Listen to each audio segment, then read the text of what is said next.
welcome to Doctor Who Series 1, Episode 2, The End of the World, where today, once again, I am joined by my brother Caden, who wasn't here to hear the intro last week. You did well. And yeah, well, first off, before we get into all the discussions, we gotta basically do the overview in case this is your first time. What we are doing today is basically recording an audio commentary track live. So it's bring your own video. I can't just stream an episode of Doctor Who. I can't do that. So eventually we're going to do a 5, 4, 3, 2, 1, go countdown. We're all going to hit play on, we're going to hit play on go. And you'll see there's some stuff, that'll help us stay all synced up. But an important thing to note, because this is Doctor Who, is, in as brief a form as I can manage it, depending on how you're watching Doctor Who, there are two different speeds, the US version and the UK version. And streaming platforms are either or. You have to check, really. As you can see, this episode we're about to watch is 46 minutes, 48 seconds, though that includes a brief little, previously on. It includes a next time on in the credits. Look, it's amazing how much this timestamp varies.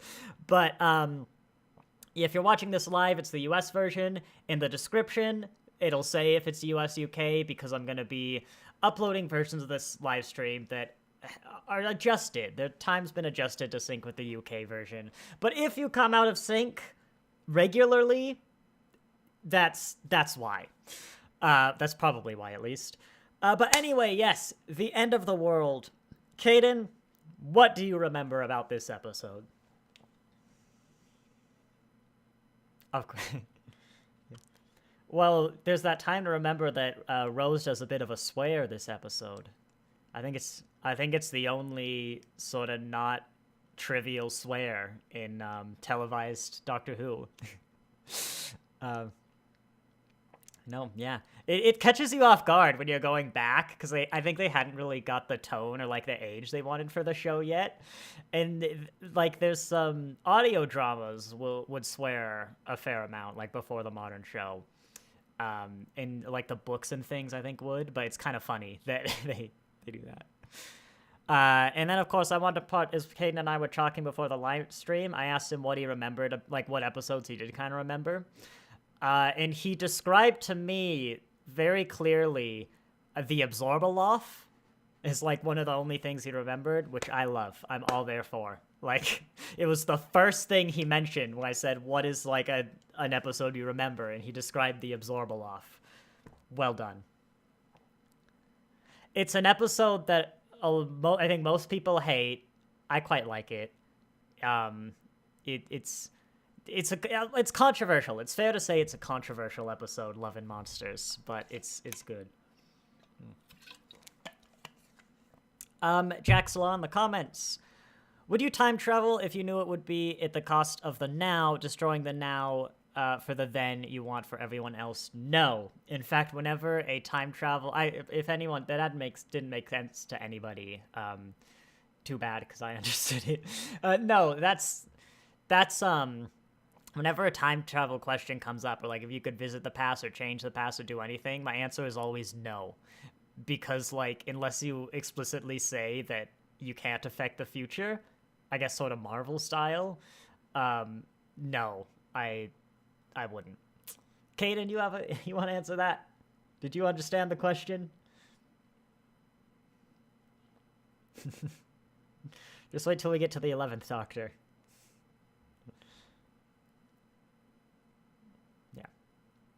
You basically changed the future, so it never happened. I call it temporal genocide. I think Loki might use that term. I picked it up from somewhere. But yeah, it's something I'd like to see explored more in shows, because I think, again, Loki does this. But usually we just kind of wipe out timelines without really thinking about it. And I'd like to see more an acknowledgement of how... actually explore that and be this is genuinely horrific. Why? Maybe we should think about, the most extreme possible form of genocide that we're about to commit. Yeah. Run a test. Only once, yeah. Well, I think people have hopefully had time to set. I'll give it another minute or two in case someone's scrambling for the version. If you are watching this on a streaming service, by the way, please let us know if you get synced up or out of sync, because the only way for me to check is to buy this Doctor Who on the streaming services and watch it, which isn't really worth it. I think Amazon does the UK speeds. Just looking at the timestamps, it's like almost exactly 4% slower.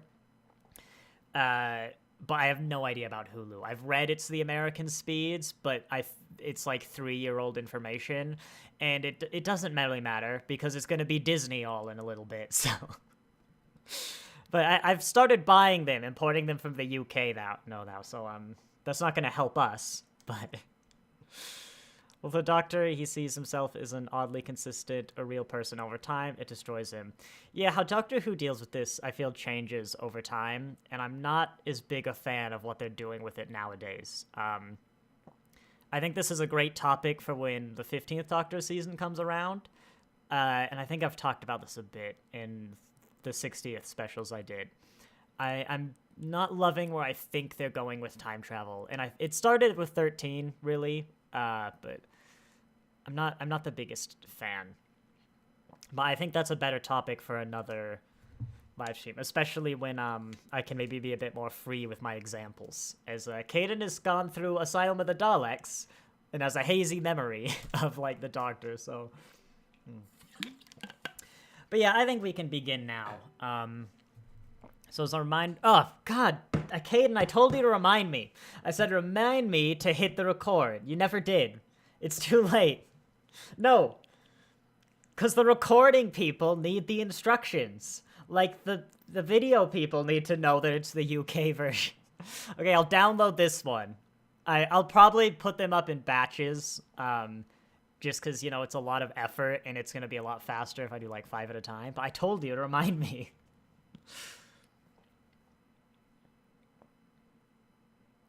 Well, that's the point, but... Well, yeah, but we did all this pre-talk. Like, if this was anything other than Season 1, I might do it. This is how most reviews go, though, is I forget to hit start recording till the end, but it actually matters here. The funny thing is, literally, like, right before hitting go live, I'm thinking about it. And, like, I don't know why I get lost.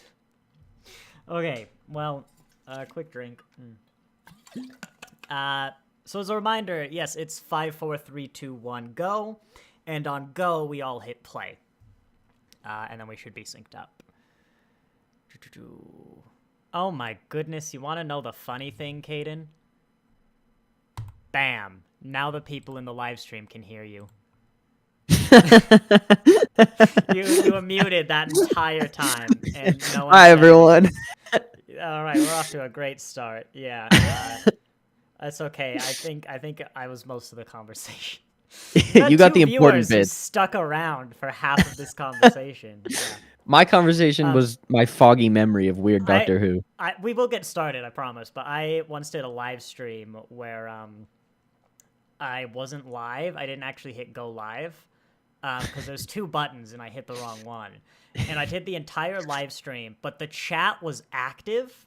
The chat was responding, and they, like, over the course of an hour, and tangentially related enough that I thought they were, like, talking about the questions in the episodes.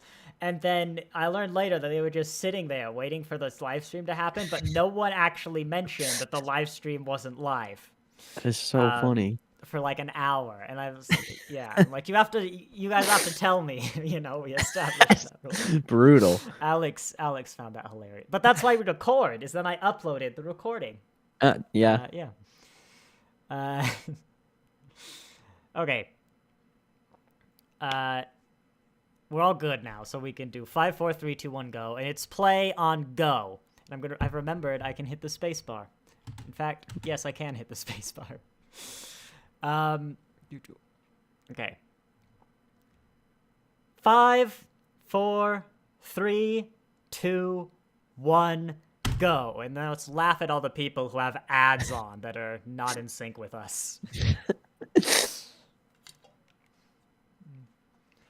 This is actually kind of annoying. I think a lot of the early episodes start with this recap, which means on my computer, when I have the digital backups, they all have the same thumbnail, and it's a little annoying.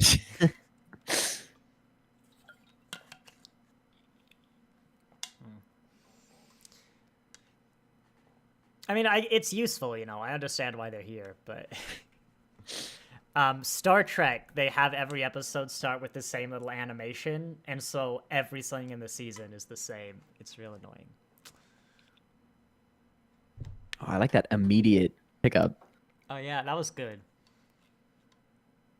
I mean, this is for everyone who was like, "Oh my god, that first episode was so good," and they brought their friends for the second. Like, yeah, it's good. Well, let's see. Founding of the Federation in Star Trek. That's what that is. Ish.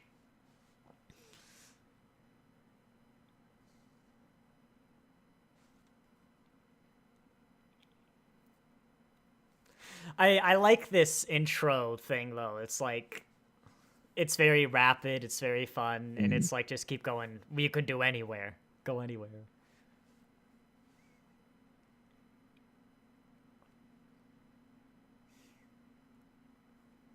And Rose doesn't care.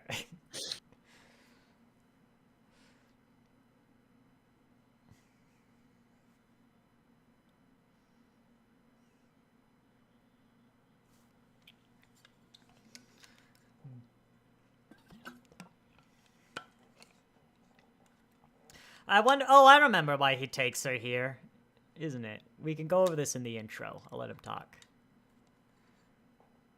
You know, for those of you in the audience who, for some reason, are choosing to watch Doctor Who for the first time with my watch-alongs.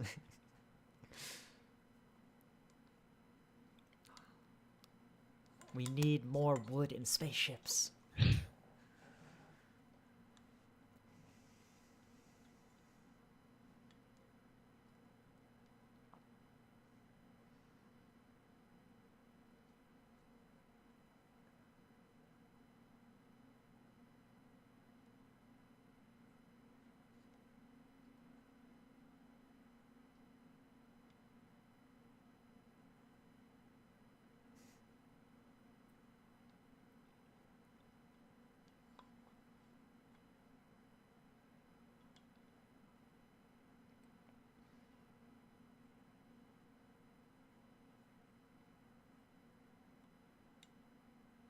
I love that. Just that bit. The whole, like, you never stop to imagine what if you survive. I've always loved that.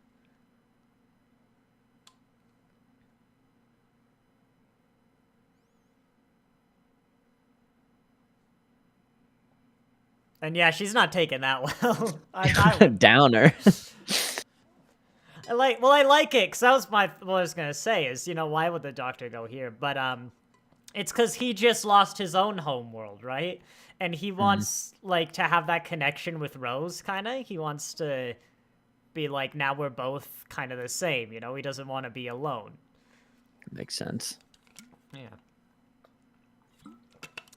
Fun fact about this episode, it takes place simultaneously to a first Doctor story that takes place when the sun explodes, called The Ark. Yep. Cassandra's not in it, though, I'm afraid. If doctors can go anywhere in time and space, Yes. why? Well, I guess they do. Never mind. I was gonna say, why can't they just like? Yeah, but then they do. Hang on, you're blowing out a little bit on Discord. Oh, I'll turn me down. Yeah. Yeah, no, they do. There's 4 or 5, I think, multi-Doctor stories.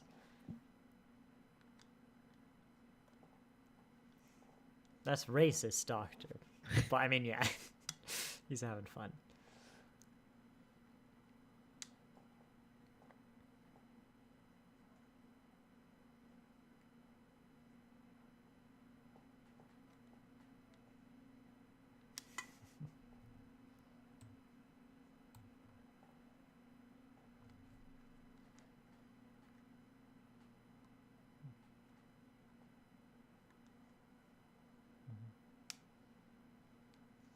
happens a lot in Doctor Who, where just like a national park owns the world.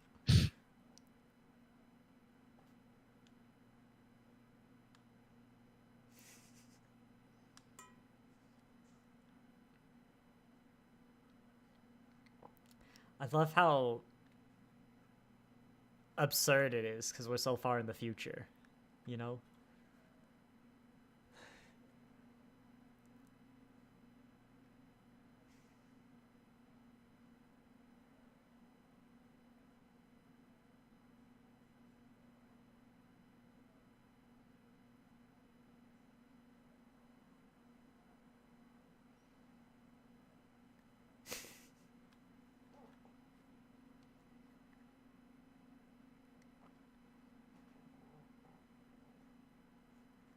I don't think we could see the psychic paper with the time bar in the way. Whoops.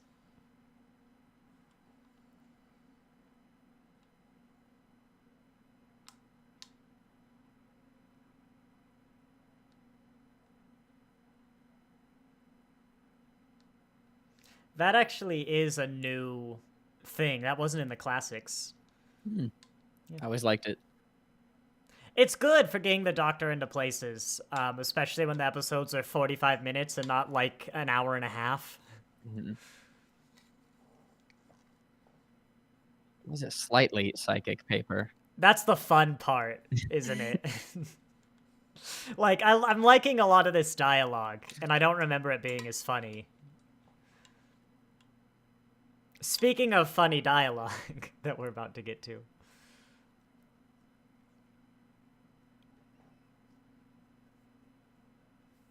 He's in a third Doctor audio drama. The meaning of that word has changed.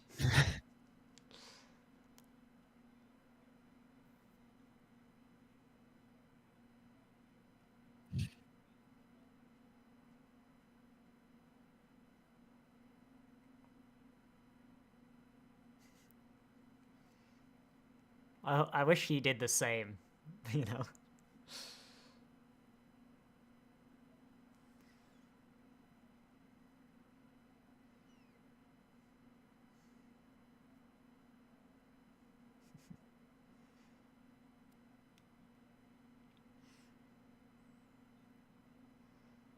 Oh, he or she? Oh, no, that's the face of Bo.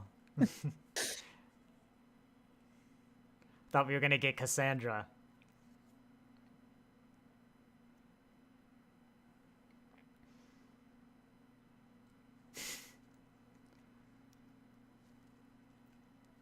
Oh, he didn't give him a gift. That's rude.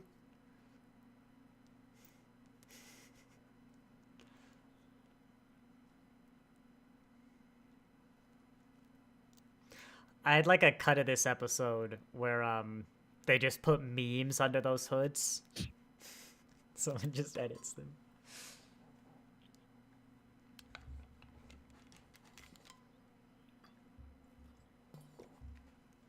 And there's the bit you remember. Yeah.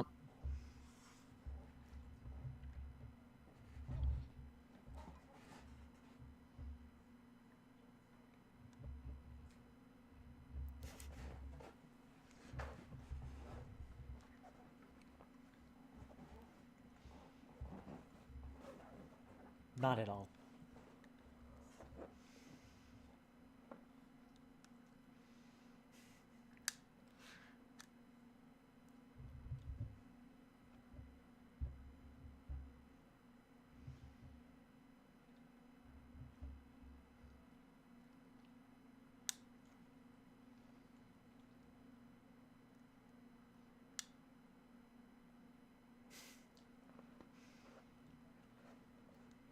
Like how he just keeps those in his pocket. They seem kind of dirty.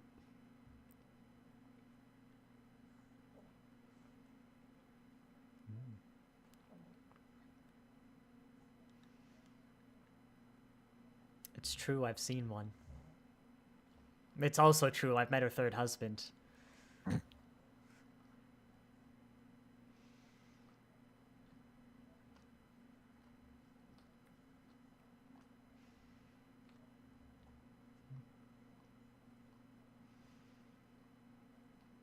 That's why I use Android.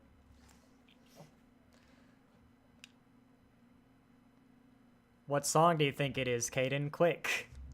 Bonus points. Did you Beatles. think Toxic? No. Is it Toxic? Yes. No, which one?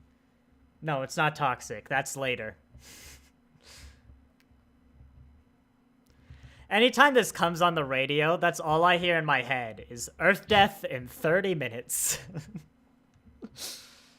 Millions and millions of years have passed, and this is I like, their look at this. soundtrack. And here you see the panic attack in its natural habitat.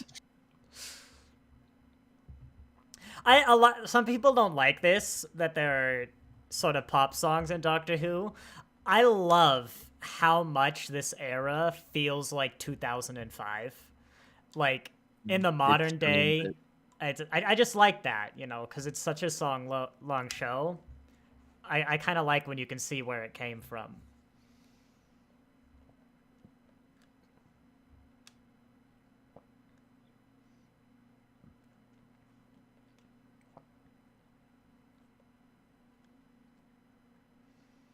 That's kind of rude, isn't it? Creepy. Yeah. Is she like a big racist? Does she have a race identifier? Like, I never leave home without it? Sonic tablet.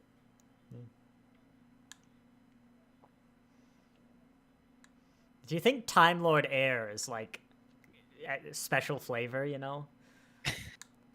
Like it's kind of spicy or something?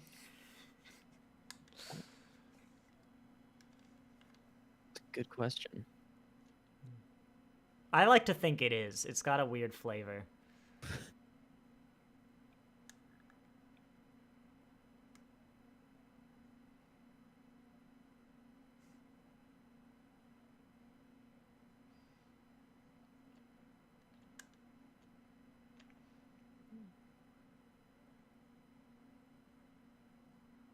I like how much that builds the world, though, is how happy she is at, like, getting permission and...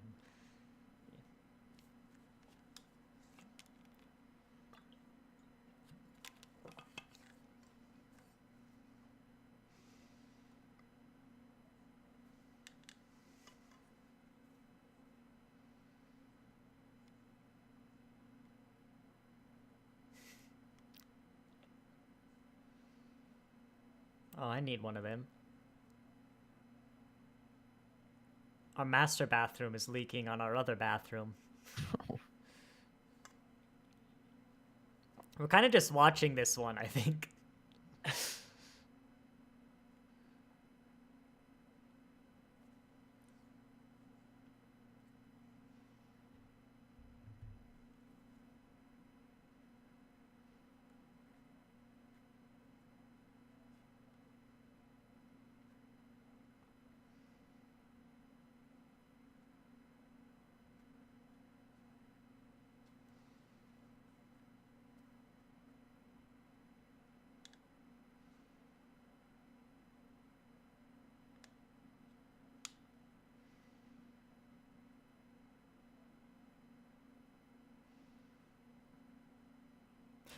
You know, it is interesting that this isn't really like a typical Doctor Who adventure for like the first half of the episode. And it's the second episode of the whole season. I just think it's interesting. I mean, we kind of had to deal with Rose's first trip, but I don't think any other companion really gets that level of time in the modern series. Really? I feel like if I was thrown onto a spaceship and thrust across time, I'd need a minute. Yeah, no, she's reacting exactly how she should. I just think it's interesting from like a producing a show perspective. And I'm just trying to think now how long like any of the future companions really had to it. Because they all react, you know. This isn't Chris Chibnall's era. They all react to... I told myself I wouldn't just take stabs at Chris Chibnall's era. But both these episodes I've done it.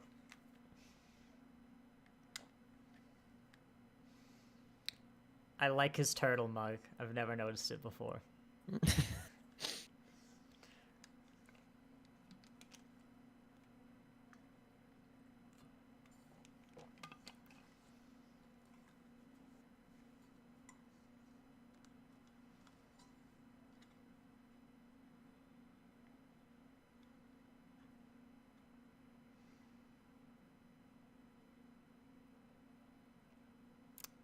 I think the doctor's a war criminal now. Don't people not see it? Well, he did just go through the Time War. I think he's already a war criminal. Isn't the blue box never noticeable, really? It's and if it's really like standing out, you'll notice it. It's not invisible. It's just you don't really perceive it. But when they explain the perception filter later, it's like, you know, you can't just do anything. If you ran around like a maniac, people would notice you. Like, if you parked the box in the middle of the freeway, drivers would go around it. They'd go, why the hell's there a big box in the freeway? I like this. This is interesting, where that's English, but it's weird, because the TARDIS is translating it. And they don't really do that, because I think it took 3 rewatches for me to notice that said, have a nice day. But, it's an interesting idea that they had throwing around this early day.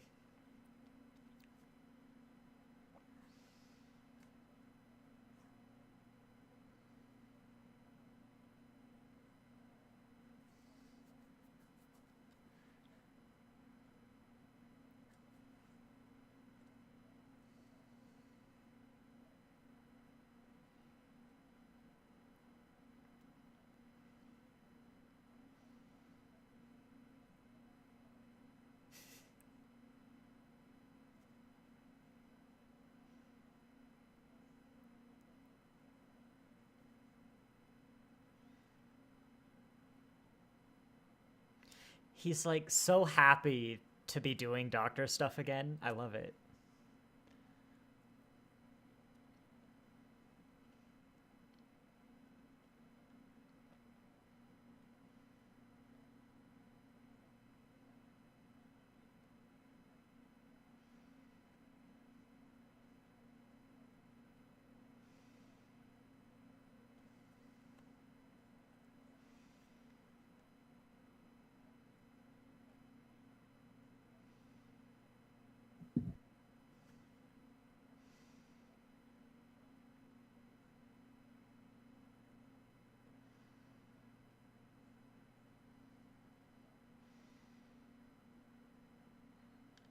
I think the reason that Ninth Doctor didn't really gel with me as much the first time is I think there's a lot more that you just get on rewatches, is you understand the characters a lot more.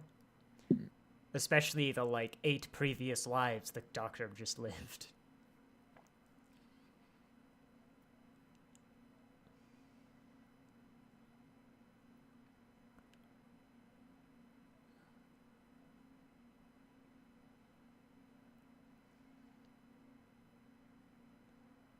This is also new, but mostly because I don't think cell phones really existed back in the day. Could Ace have had a cell phone? Oh, I don't know. I don't think so.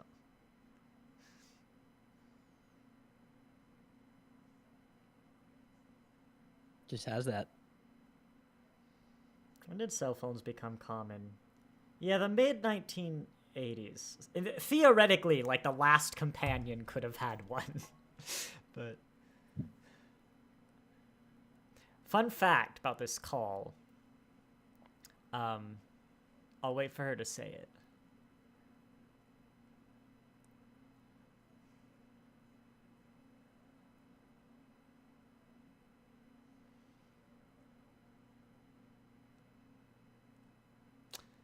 Well, I should check. When is...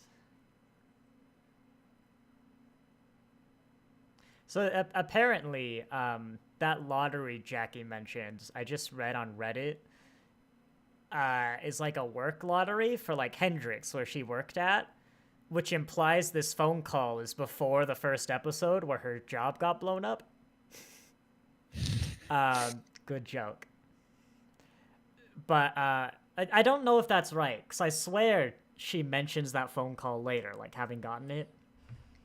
But that's something to look out for. But let's see. Did Rose come out on a Wednesday?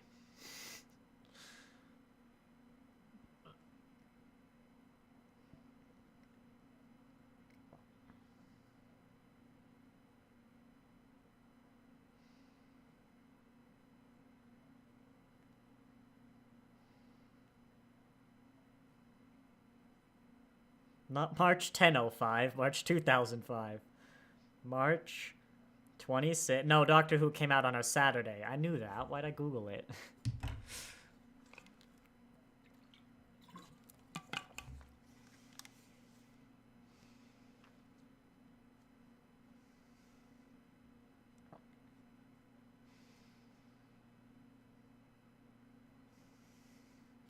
Hey, only 20 minutes into the episode, we got to the Doctor Who adventure.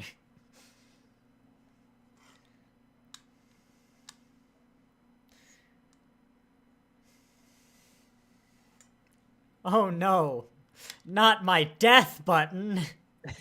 I knew I should have installed the anti-death button. Wait, what did he say? What was his line there? I didn't catch it. It sounded to me like he said the controls are fucked. But he probably didn't. Didn't catch it. He didn't say that. Funny. Hey, wait, the bad wolf. Hey, did you hear it? Oh no. Almost, that guy said it's the bad wolf scenario. It almost flew me by. Do you remember bad wolf? I remember it's like a big thing. Yeah. But I don't remember where it leads. Well, that's good.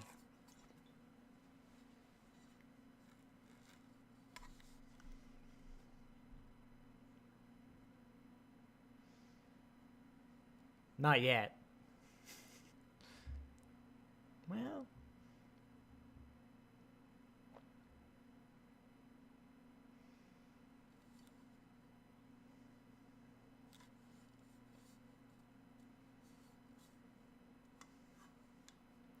Dang, I didn't know that Cassandra was supposed to be Michael Jackson.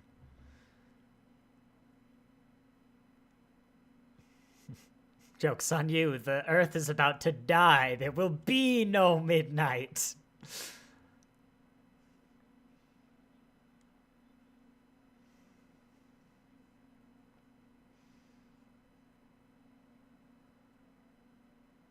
Why give everyone the little crawly spiders that are just gonna crawl out and perhaps be seen? You could have just placed them around. I don't remember. They'd say why. I don't remember though. It's fun not remembering.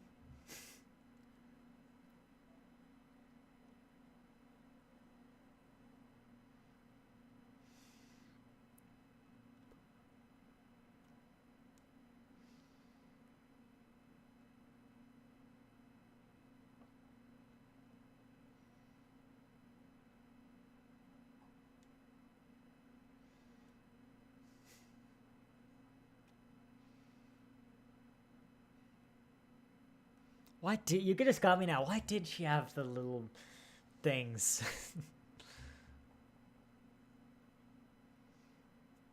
I love the music in this first season.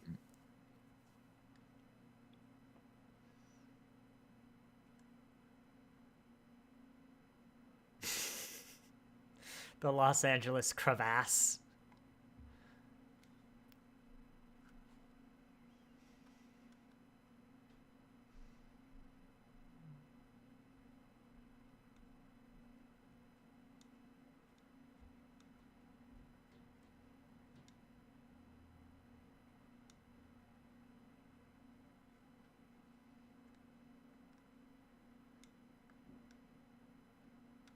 She's not very progressive. No. She's probably the least progressive trans person I've ever met.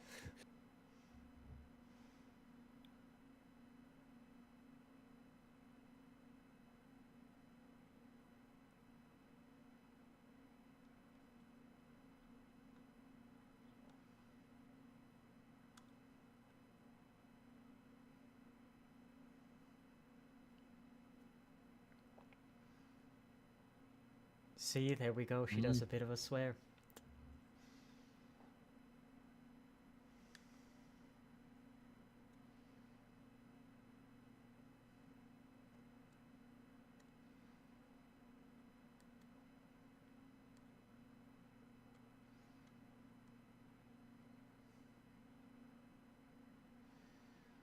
No, there's a brain in that jar.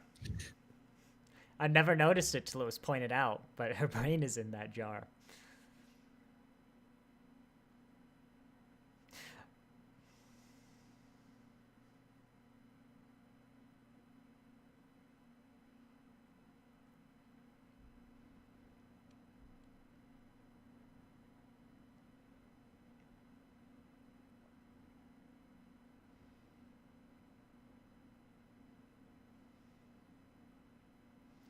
I don't think this ever comes up again, that, like, trees exist as their own species.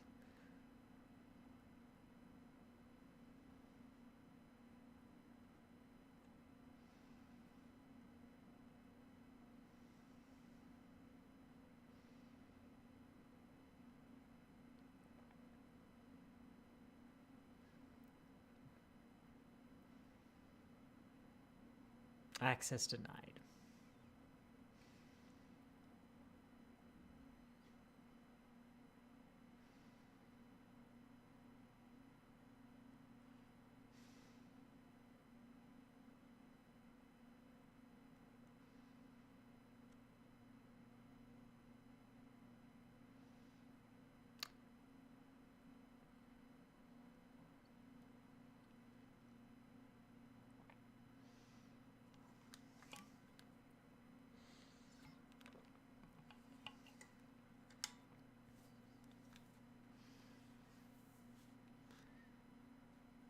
There are 2 times I can think of where we actually see the Doctor cry.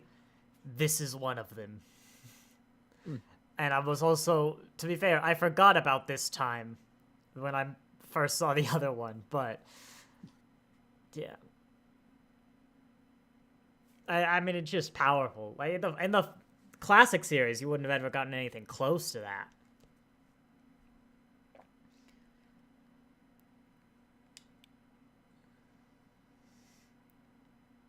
I find it interesting, though, for some reason, this episode, like, it's gripping in the sense that we both are just kind of watching it without commenting, which isn't great for the watch-along. But I guess it's very immersive. Like, there's not a whole lot to comment on, but I do feel very kind of like in this weird future-y world that they've built.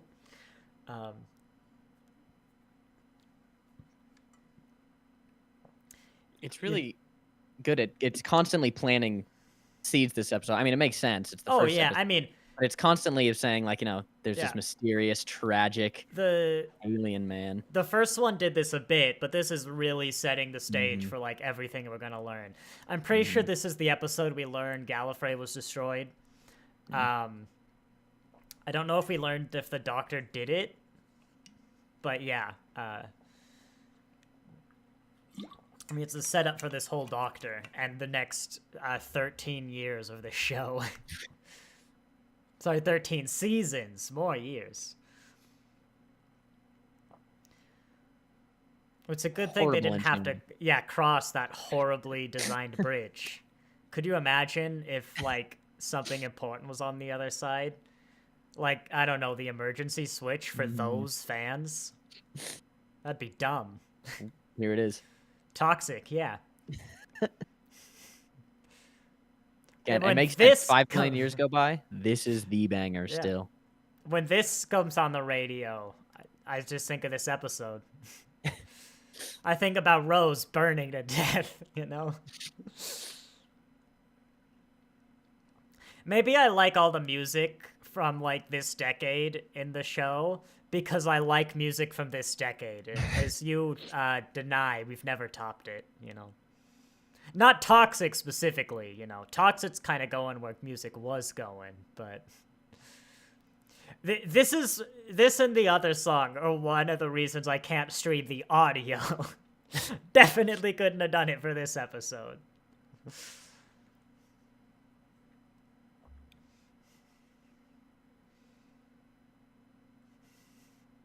Like, this episode does have a lot of weird, almost video gamey things, like, why, if you have the sun filter, why allow it to descend?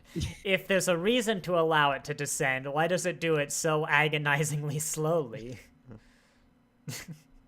He's great. I'm I'm on board with all the people. Ninth Doctor, great doctor. He's definitely in my top 10 so far.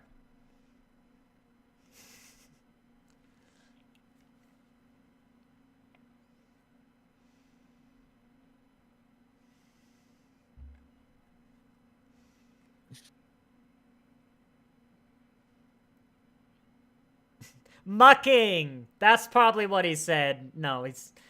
I heard that as well as another F-bomb from Rose. It's like... Yeah.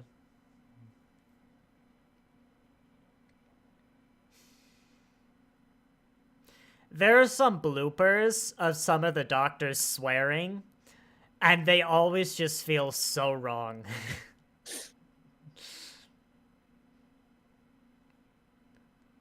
Like, I looked one up once, and I was like, oh, I wish I hadn't, because it's like, the fourth Doctor is not supposed to drop an F-bomb at K9. It's not supposed to happen.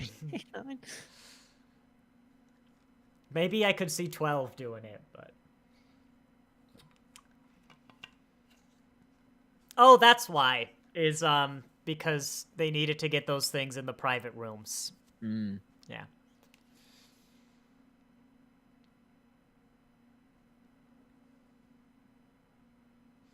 Damn it, Bo.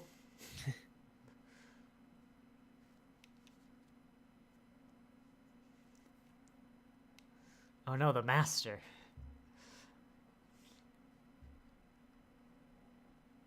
I definitely would have written some Master bait like that. That I should have thought that in my through, but you know, like like baiting people into thinking the Master was gonna be the enemy.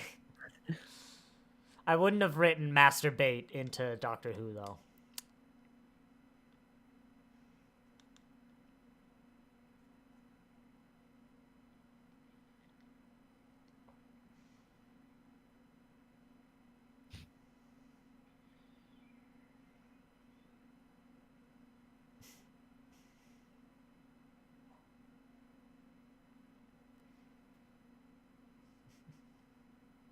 They're kind of cute. I knew I shouldn't have programmed them to come back to me.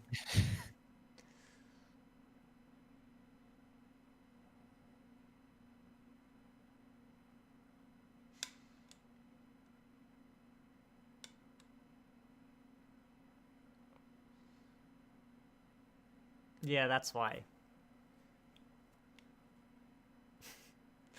I've just caught that joke. She literally is just a pretty face. That's funny. This is why you rewatch people. She's got a brain. Kind of. A jar.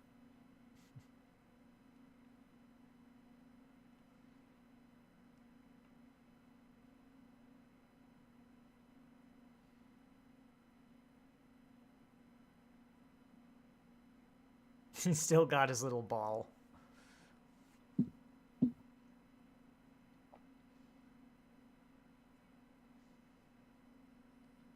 Ooh, was this actually like real time? It was like 27 minutes ago. It might be. I'd believe it.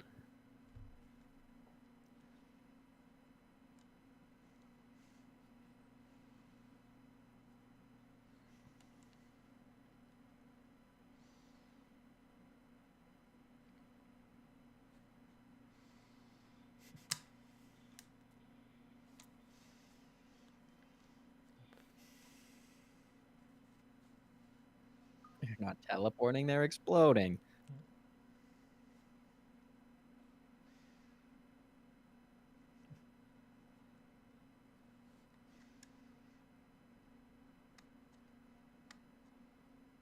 Oh, dang, she left her iPod.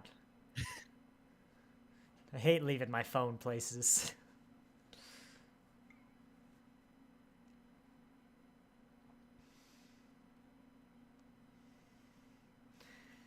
Well, where could the system restore switch be? It's probably somewhere easily accessible.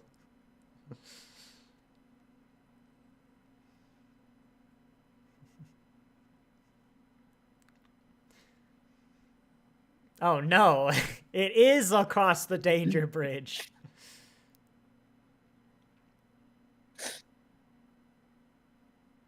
so I mean, that's comically not... unreasonable. Yeah, that's not too bad now. Now... Oh, never mind. I thought they went real fast. I don't know, it's probably real windy, but I feel I could kind of go past those.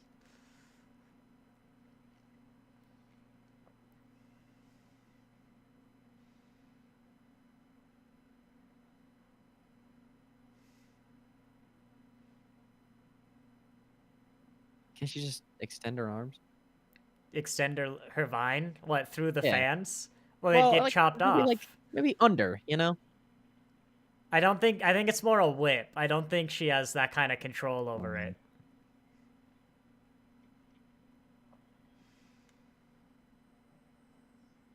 Yeah, let's make a switch to slow these down. Only if you hold it. Only if you hold it, yeah. Well, you don't want to leave it off on accident. You don't want just one person to be able to do the system reset. You know what would have made this work? Is if they said it was like a really budget security system, and that's maybe part of why Cassandra could have got through. Yeah. And this was actually just security.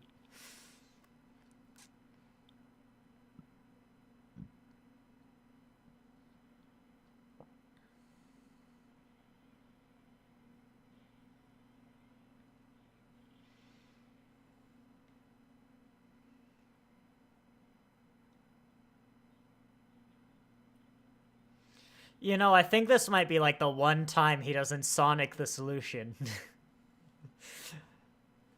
And dang, like they have her burn alive. This was a really... This is like one of the more adult episodes of the modern era, you know? Like, it's not too far, but, you know, someone burned alive on screen.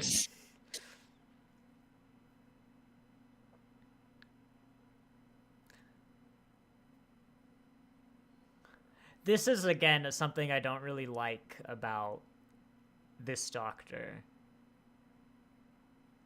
Is what happens here exactly. He's kind of slowing down his perception of time, I guess. I get that. That's fine. What was that? Like, can he move stupid fast? Is that just a thing he can do now? What did he do? Because good timing. It never comes up again or in the past. Like, I don't understand that.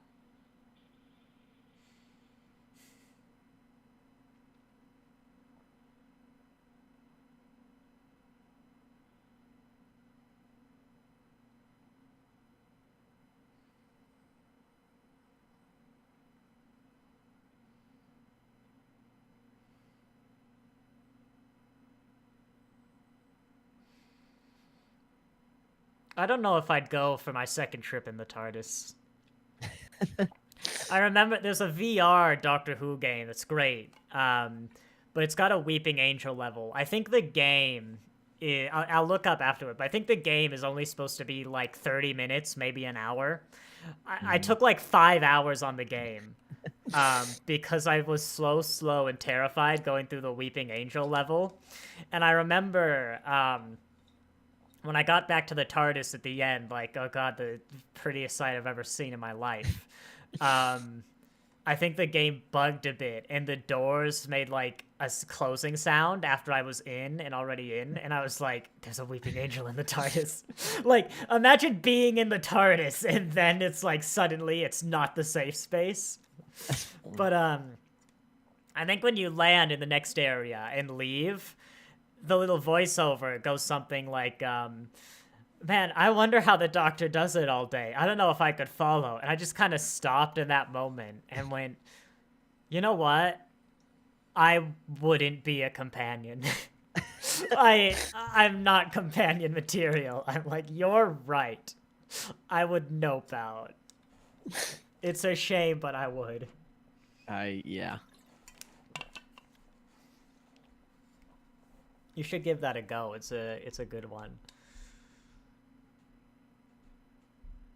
But yeah, anytime you watch these episodes, you really realize, like, companions are something else. They're a new level. I could be one of the companions, just people that they know. You could be Nardal. We'll meet him in the future. He's like the Doctor's secretary, basically. I could do that. I'd be the companion if I just sit in the TARDIS the whole time and hear about it, you know? Oh, yeah. Yeah. The housekeeping. Yeah, I'd do that. That'd be fun. Like the annoying housekeeper. Oh, look at Rose. See, we gotta develop from this point. Oh. Ooh. Yeah, the Doctor's gotta develop. He's in a bad spot right now. But, what are we talking? Oh, yeah, like, I could see the Doctor having a secretary who's just constantly annoyed by, like, they clean the TARDIS, then there's a rocky takeoff, and, like, they gotta go clean. And it's like, Doctor, do you know how long it takes to clean a spaceship of infinite size? He does not like, care. You could have jokes like, yeah. That'd be funny. It's like, you barely paid me. You're just a cleaner of an infinite spaceship, Doctor. Yeah.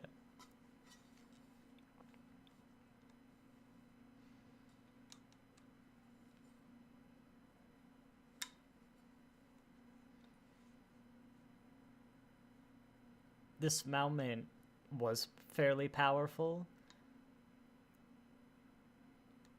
Until you see the first Doctor episode I mentioned, where they watch the destruction of Earth from afar. He's like, I've seen it, Roast. It wasn't that good. It was in black and white.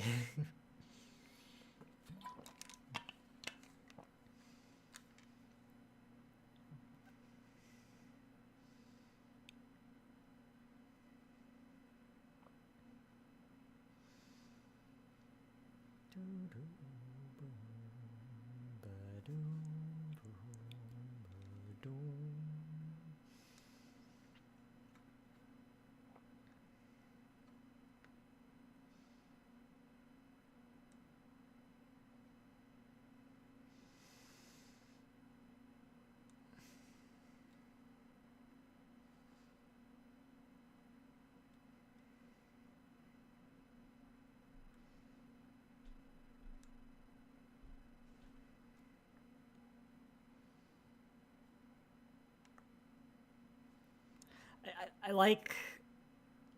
like both of them because we started with like you daring to dream, what if you make it, and then we kind of end with this note. Mm-hmm. I really like that.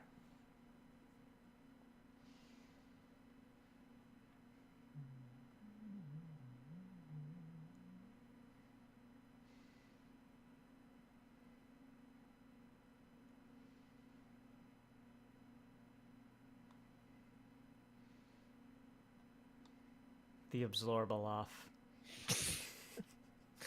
Destroyed Gallifrey.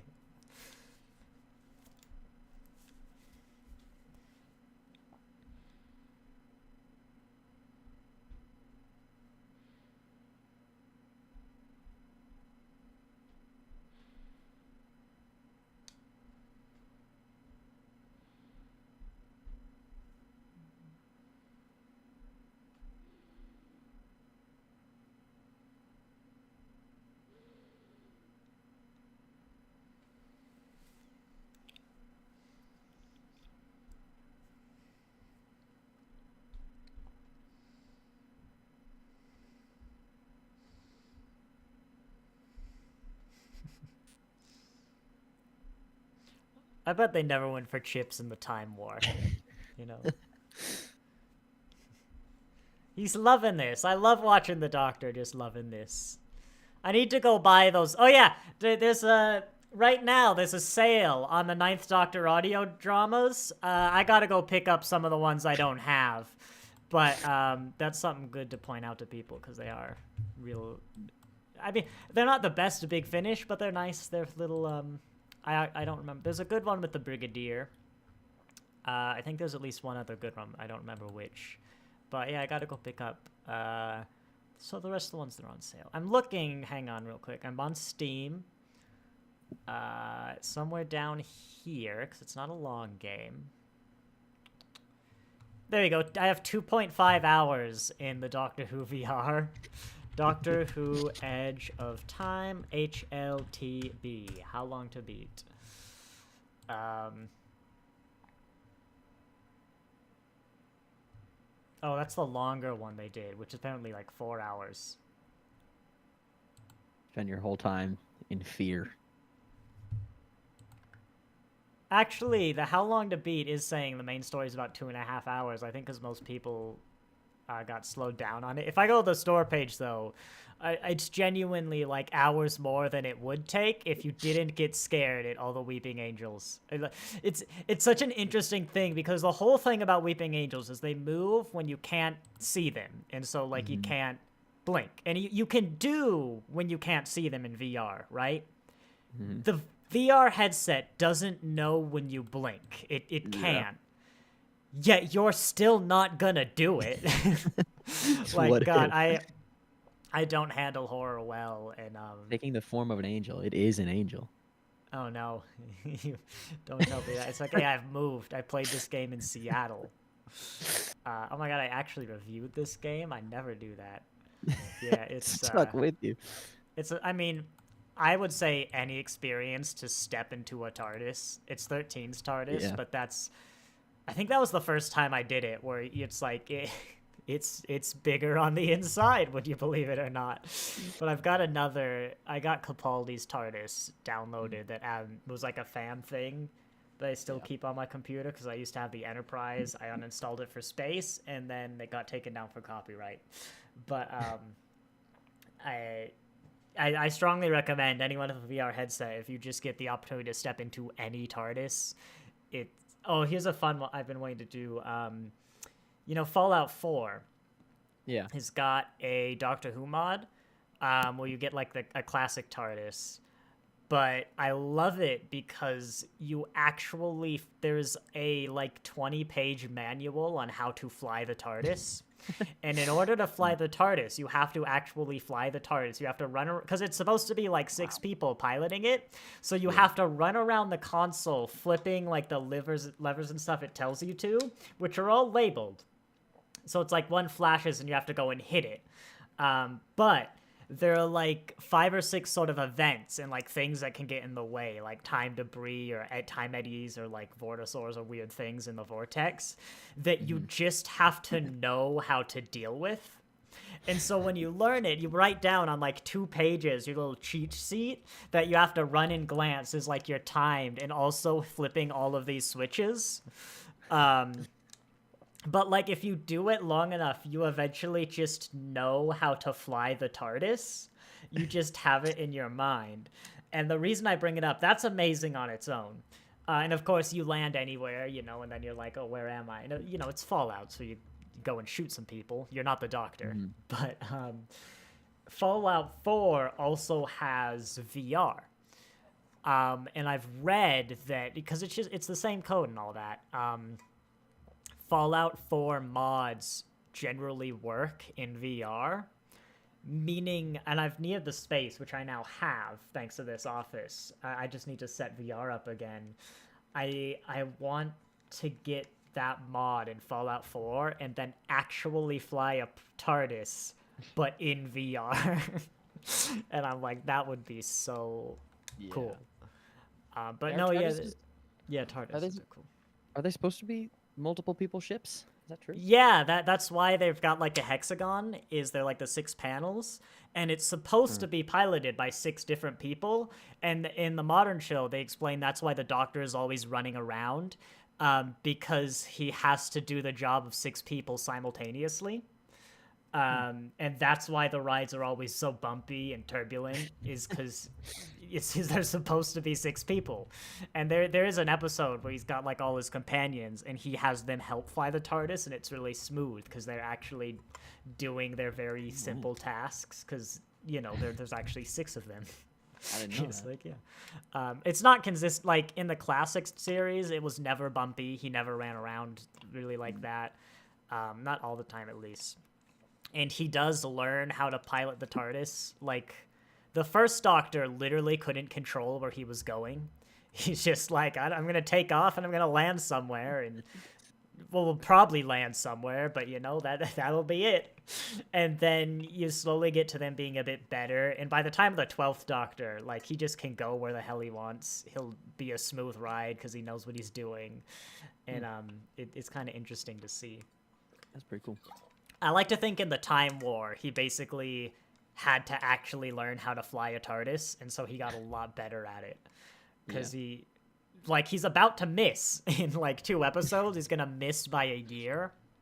But other than that, in, like, the whole modern series, there's not really a time where the Doctor wants to go somewhere that's, like, really important, and they actually miss by any significant amount. Sometimes they start an episode a lot like, I want to go to Rome, but you've brought me to Wales in, like, the wrong century. But, he probably wasn't paying too much attention, and the TARDIS does what the TARDIS does.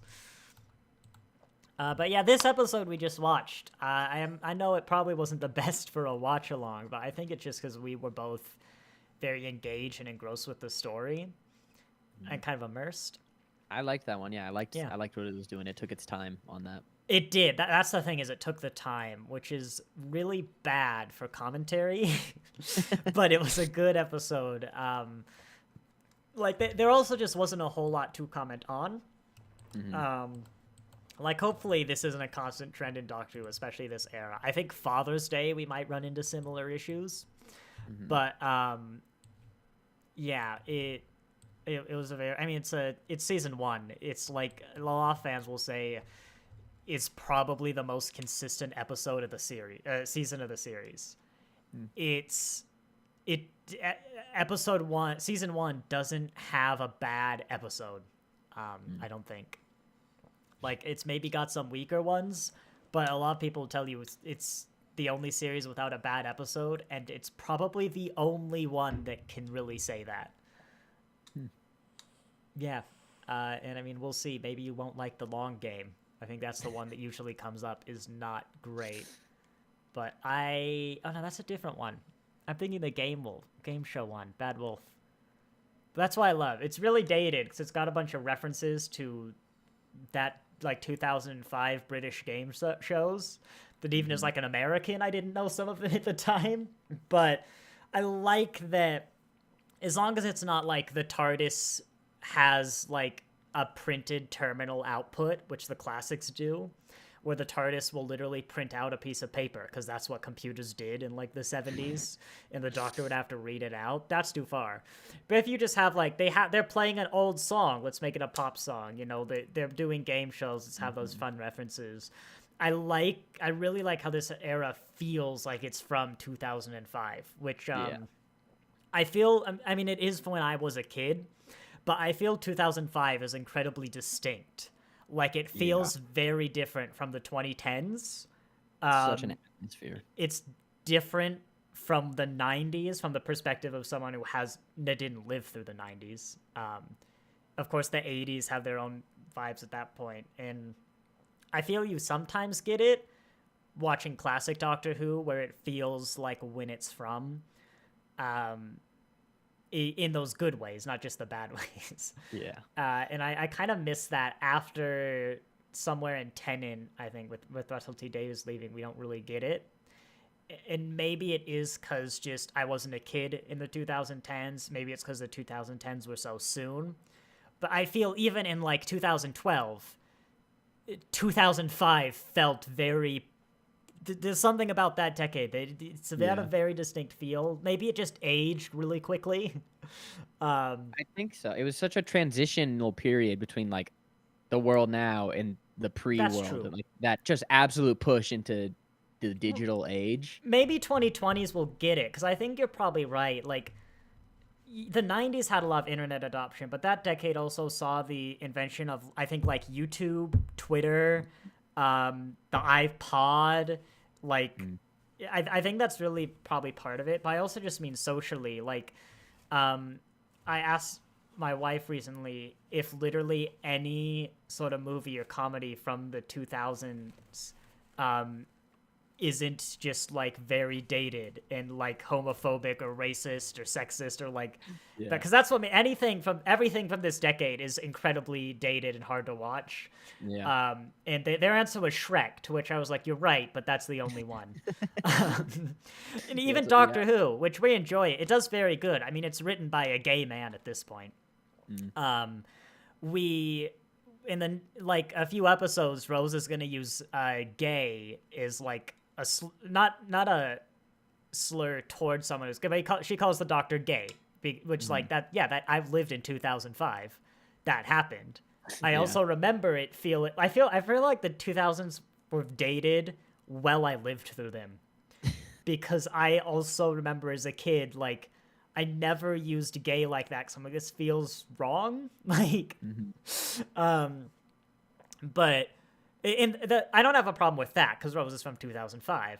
I have a problem with the Doctor doesn't react to it in any way or be like, look, Rose, you're traveling with me now. Yeah, I get you don't get it now, but you need to, like, your species is going to stop this in about 5 years. You should really, That's funny.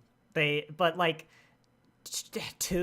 half of the main cast had like sexual scandals come out in the past, which, like, you know, because they were from 2005, it's like Doctor Who's not immune to this sort of thing.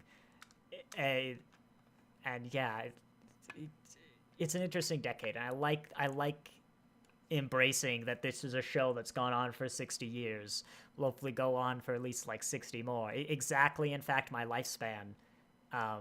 You know, what the ideal world is that they announce that Doctor Who's ending, they release the final episode, and then you die. That's what every fan wants.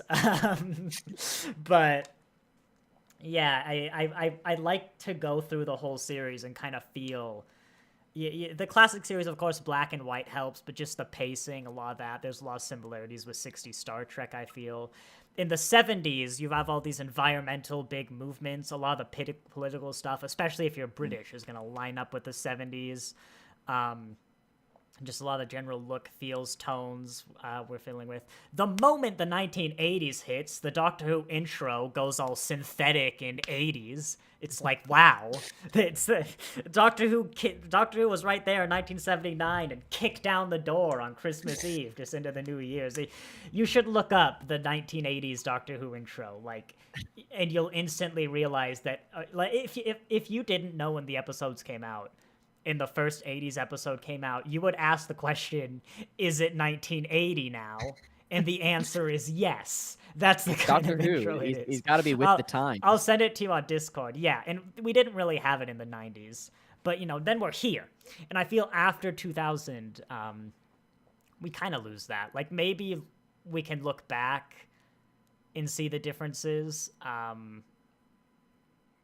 There's not a whole lot, I guess, of 2020's Doctor Who yet. So maybe just the fact that 2010 doesn't feel different is because 2020 hasn't had chance to establish itself. Yeah. And I think I was going to get, if the 2005 is special because that big adoption, maybe we'll see a very similar thing is AI kind of finds its place over this decade. Yeah. That could be interesting to see. Maybe the 2010s will define themselves as not being particularly noteworthy. That'd be kind of funny. It was just there. I guess I said I grew up in that decade of the 2000s. The 2010s, that would be like your 2000s more. Not as cleanly, but if you're kind of not feeling it as well, then. Yeah, I think even when that was my time, I still have a similar picture of early 2000s. In the 2010s, there wasn't too much. Well, it slowed down a little. I was born in 99, so I was like a proper kid for a chunk of the 2000s. But you were more grown up compared to that, you know, by the time we hit 2010. You already had like established yourself to know about the 2000s. Yeah. I think also because I was growing up, you know, around you and Gage, like I was shown all of the things, all of the you guys, and we'd play with the older equipment and bond over the older like gaming consoles and media and that sort of stuff. I don't know. I feel like I was more exposed to it than other people. Even Gage, our other brother, there's a 2-year difference between me and Gage. I'm the older one. And that seems to be a very important 2 years, like 1999 to 2001, where there's a lot of things about the sort of past and old technology, quote unquote, that sort of kids these days don't understand, maybe kind of vibe of that I remember and I not necessarily using, but even I just know about that my brother doesn't. And there just seems to be something about the right around like that turn of the century there that's a bit of a knowledge divide. Maybe that's just us, but I find it really interesting how close we are in age that there still seems to be that gap just when things developed. Yeah, I don't know. Do you remember Mom's old flip phone? Because she had that for ages. I remember Mom's flip phone. It's like a pink flip phone. She had it well after most people had a sliding flip phone. She had a pink slide phone. No, it have it. flipped. No, because Gage and I broke that. I think after the flip phone, she might have got a sliding phone because she had a flip phone a lot later than like when it broke, you couldn't buy a flip phone. That's how late it was. Like, I don't remember. But I swear she did have a proper flip phone. And yeah, so there's there's definitely the time gap between us. But I mean, you were born when this came out, when YouTube was released. So you'd be a lot more familiar with that than me. I still don't really remember before YouTube. Like, what did I do before YouTube for like fun? I feel like I honestly might have just like sat around doing nothing because there was nothing to do. I know when we had like screen time and stuff in the summers, like I would like reading. I would read before bed and stuff. I'd do some other things, but there were a lot of times where it's like, oh, we can't use the computer now for like a games. I don't really know if it would have been YouTube back then. I think this was before at least I got into YouTube. I just wouldn't do anything because I'm like, I don't know, I don't see anything to do. But yeah, I spent all my time on even Flash games, Oh. even when YouTube was a thing. That's what I would put my time towards. Hello, patients. They remember the pink phone in chat. That would be a relative of ours. So there you go. If they remember the pink phone, it clearly existed. Well, which one? We're both talking about a pink phone. So yeah, there's phone. one in my room. I had a sliding phone, a red one. Yeah, I had your same one, but blue. I swear it was mine. Because I remember my first phone being the smartphone. Actually, the one I just got rid of because it didn't get security updates. Because I went to either DC or Europe. But no, Europe would have been too late. It must have been the slidey up red phone that's going to be somewhere, probably in your closet, actually. I still need to clear that out. Spore and the Tank games. Yeah, I remember when Spore came out. My wife sent me a picture of a cake on Discord. It's a heart cake. It says, "I'm yours. Sorry, no refunds." It's like a store-bought cake. Where'd they get this cake? So no one's come here. That's very my wife, but yeah. Where'd they get a store-bought cake? They haven't left, but a pink flip phone lifted up like a hinge. Yes, I am right. That did exist, but you would have been too young. Too young, yeah. I remember when Gage and I broke that because we were like pulling it from each other, and we were just like, "Oh no." That's funny. Oh no. But yeah, but the point is I like when it feels its time, as long as the TARDIS doesn't feel like ancient technology. That's kind of someone else pointed out though that one of Matt Smith's concept designs for the TARDIS was all touchscreen. And they said like, please never do that. And I went, you know what? I think you're right. Because I think the touchscreen TARDIS would first off lose some of its charm, but also it'd end up feeling dated, even though like now, way after touchscreen. Like if the Doctor wanted voice control, which is another thing they brought up, or touch screen or anything like that, they could have done it by now. Like, Yeah. the TARDIS can change. They just would have put it. They just clearly don't. And Yeah. I'm like, no, the TARDIS needs to be flipped. You need to flip a big switch for the TARDIS to go. That's just agree. that's just the rule. It's got to be there. I mean, the new one's got a coffee machine, so who knows. That's how you know the Doctor's good at flying the TARDIS. Is it used to be 6 people, but now one of those panels is just the coffee machine. I like that. Yep. Do you think that was actually a thing on some TARDISes where there was just someone like basically on the bridge, but their job was to make the coffee? That's all they did when everyone else flew through. A luxury TARDIS, like a luxury car. Well, they have a presidential TARDIS for the president. We've never seen it, but it's talked about in some of the. It's referenced a fair few times. Yeah, it's apparently it basically is like a Air Force One, but it's a TARDIS.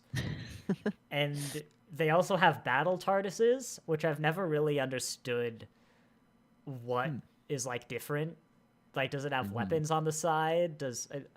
I don't know. That's just what they use in the Time War, and I'm like, but what is a battle TARDIS? Like, why can't the normal TARDIS get like weapons or something? I don't understand it, but yeah, they got battle TARDISes. I think those are the only TARDISes I can think of at the moment. Battle TARDISes, and the presidential TARDIS. Yep.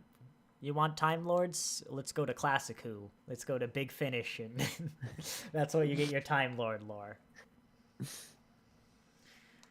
But yeah, we should probably wrap up.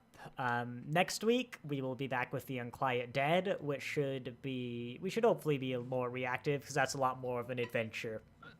Stuff happens that. You probably don't remember it at all. Not by name. It's about, like, ghosts. Charles Dickens is there. Oh, no, I'm thinking of the Cybermen. Nope, no Cybermen this season. Nope. No Cybermen. It's the Gelf, something like that. Are the ghosts those, like, they're just, like, white? Like, they're just white? They're white people, yeah. They're all white. Okay, I can see them in my head, because then Rose's mom, like, talks to her quote-unquote dad. Nope, that is a Cyberman episode. Okay, that yeah. is also has ghosts. Then I have no clue. But it doesn't have Charles Dickens. Yeah, Unquiet Dead. It's the Lost Christmas special, because it's it's a Christmas special. It just wasn't on Christmas, and they didn't call it that. So I'll see you all next week for Christmas. It feels like it was only a few months ago that we had Christmas, but we're having it again. That shouldn't be weird. Like, we do have Christmas again a lot. We've been doing it for like 2,000 years. Probably not. Someone's gonna be all in the comments like, "Oh no, Christmas." When did we actually? Hang on, there was a question. When was the first Christmas? And I swear, if the results is like this is when Jesus was born, that's not what I'm looking for. I think it might be. All right. Well, it says December 25th, 336 A.D., the first recorded Christmas celebration. Oh, well, it was 9 months after Annunciation, which celebrates his Christ's conception. Man, why don't we have that holiday anymore? That's kind of fun. Annunciation. It's on March 25th. It's coming up. We'll celebrate. Yeah, I think. Oh, that's a day after one of these. But there we go. 3, according to a quick Google, which always a bit of a grain of salt. But it was only like 3 centuries after. Didn't Jesus die at 36? Actually, that's a little suspicious. I don't know. JESUS when he died. 33. So it was 303 years. I feel better about that. Oh, wait. Died AD 30 or age 33 to 38. We don't know. This is interesting. It's a little suspicious that it's like exactly 300 years after he died. Event length 1 day. Observed for 1,688 years. So, grain of salt, but it looks like it's been a very long time. Basically 2,000 years since Christmas. That's like how old the Doctor is now, so, Well then, as I said, I will wrap it all up. thank you all very much for watching. We hope to see you next time.